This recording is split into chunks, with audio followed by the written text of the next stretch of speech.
the Philadelphia Eagles just got booed by Eagles fans in Miami Dolphins Stadium. I don't think I remember that ever happening. Oh, my God.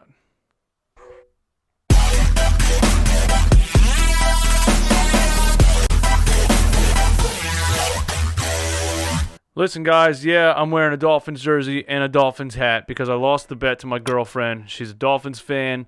I lost the bet, so that's why I'm wearing this. Listen, the Dolphins, I'm so speechless right now. I'm trying to make a video for you guys to give you my honest thoughts, and I'm just so speechless. Can I make a YouTube video just not saying anything?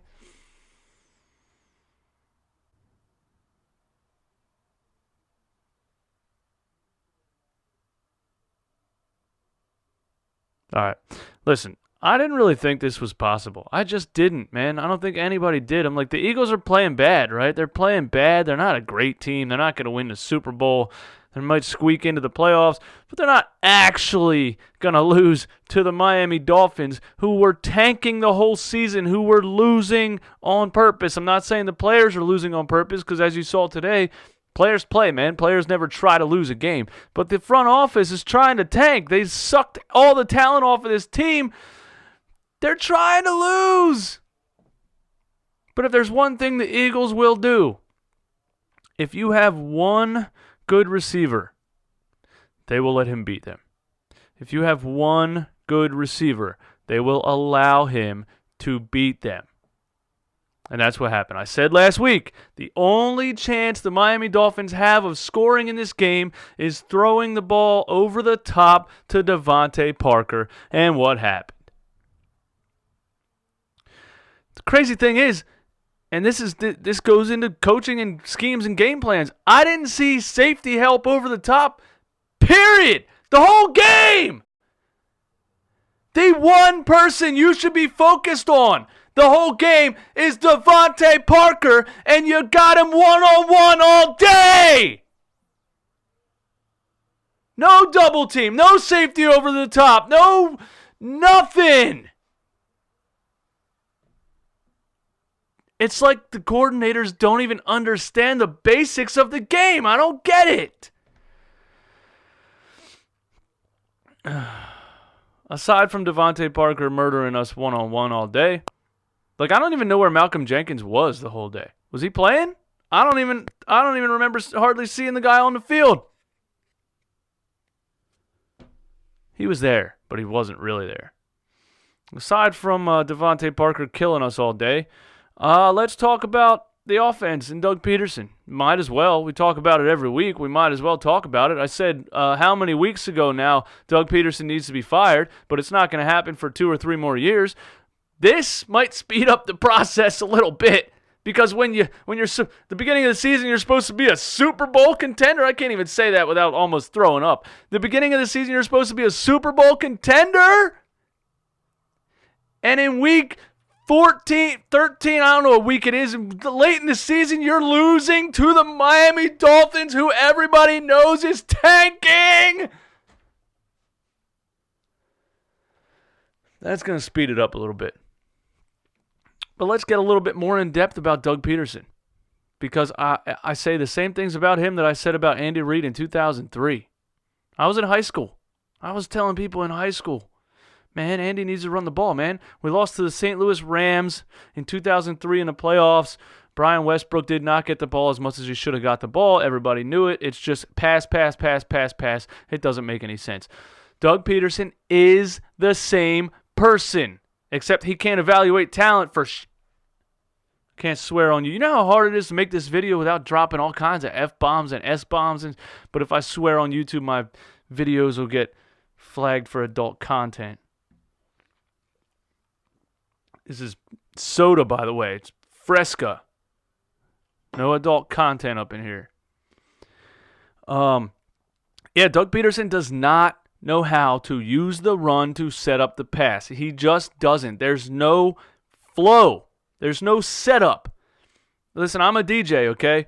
And I don't know if you guys know anything about DJing, but I can relate this to my profession too, because Doug Peterson's offense is like a DJ that's just playing a song without any plan on what the next song is going to be. You understand what I'm saying? Like, if I want to switch genres, if I want to go from hip-hop to rock, I gotta have a couple songs in between there that are kind of tweeners to ease the crowd into another genre and have some flow going from one thing to the next. A DJ that doesn't know how to do that is just a hip-hop song, boom, and slams them with a rock song, and the whole crowd's like, what the hell's going on here?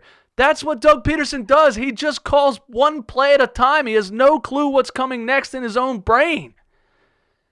He doesn't. He does not run the ball to set up the pass. He's pass.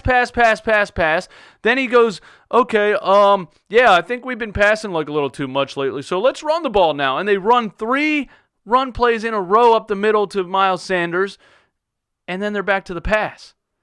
He doesn't run a play, successful run play, and then run a play action after that or something, feed off of the run. You know what I'm saying? He doesn't do that. He runs the ball, and if it's successful, he just keeps calling run plays until it fails, and then he goes back to the pass. It's like he only calls run plays to make the critics happy, but it's clear as day you don't know what you're doing.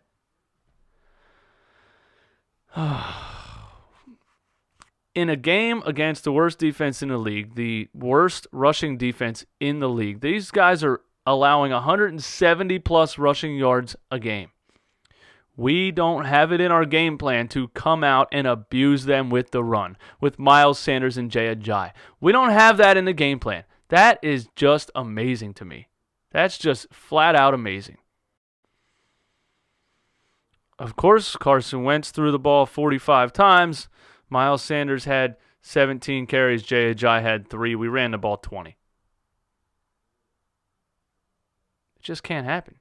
You can't have a 45-20 ratio against the worst defense in the league, especially with this receiving core.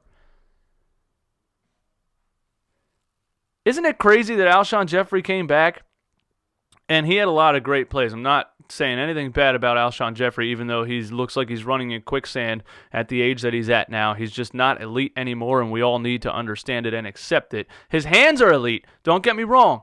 He snags some balls, and I love him for it. But he doesn't have the elite speed off the line or anything anymore. He just doesn't have it, man. He looks like he's running in quicksand. It is what it is. Nelson Aguilar, no separation the whole game. Forget anything he did. I don't care about a big catch on third down. He's useless.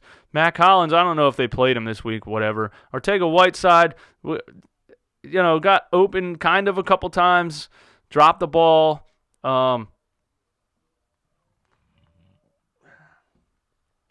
Greg Ward Jr. was the no-show.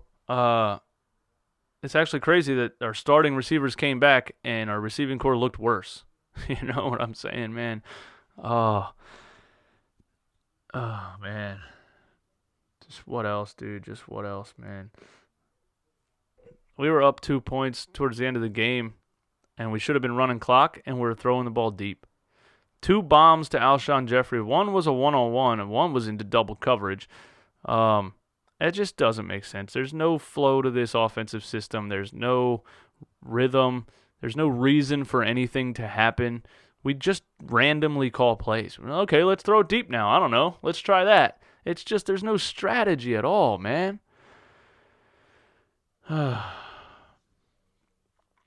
out to the Dolphins, man. Ryan Fitzmagic, dude. That guy's a warrior, man. Like, I like that guy a lot, man. He played hard. They played super hard. I like the fact that these players go out there and play hard, man. They believe in themselves every single week. They say, I know our front office is trying to tank, whatever, but I ain't tanking, bro. Not me. Devante Parker said, not me. I'm not tanking. You go out and you play hard every single week because the front office doesn't care about you. Let's be honest. They'll trade you in a heartbeat. They'll cut you in a heartbeat. They don't care about you.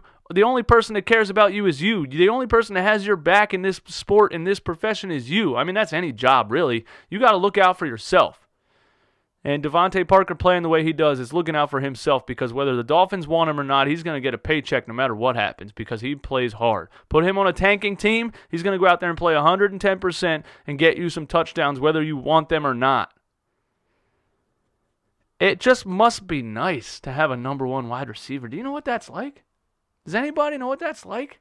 what having a number one receiver is like? Somebody that can beat somebody one-on-one? Somebody that if you don't double team or put a safety over the top, he's going to kill you? Do you know what that's like? I don't remember having one of those. It's been so long. Well, the first series against the Bears, we had one of those. In the first game of the season, we had one of those, but he's too old. He can't stay healthy.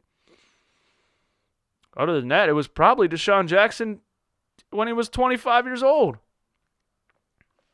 Man, I don't have anything else to say, man. I'm completely blown away. I'm completely shocked. I can't believe the Eagles actually lost to the Dolphins. I told you guys 4 weeks ago, man, stop lying to yourself, man. Before we played the Patriots and the Seahawks, and we had that, what was it, a loss to the Minnesota Vikings or something? I don't remember, but you guys were still saying, well, if we somehow beat the Patriots, and then we can squeak one out against the Seahawks, and then the Dallas Cowboys lose to so-and-so, and then we can get, for what? And it's not going to happen. You're trying to, like I said, you're trying to build a house with 2 bricks, man. There's no way you looked at this receiving core or anything, at this offensive game plan or anything that happens offensively and thought that we could beat good NFL teams like the Patriots or the Seahawks. And it turns out we can't even beat the Miami Dolphins. That's all I got to say, man. Let me know what you guys think in the comments. My name is DJ Eastwood. This is Run It Back. Oh, man. Thanks for watching, always. Hopefully next time I make a video, I won't be wearing this tight-ass Dan Marino jersey. Don't forget to hit subscribe if you're not subscribed for honest Philadelphia sports takes every day, all year, all decade, forever and ever and ever. I'm never going to stop doing this because, I don't know, man, it's fun and I get to get my thoughts out and you guys respond and let me know what you think. And some of you tell me I'm stupid, I have no idea what I'm talking about, but it's cool, man. I actually enjoy the feedback. So keep it coming, man. DJ Eastwood, Run It Back. Peace.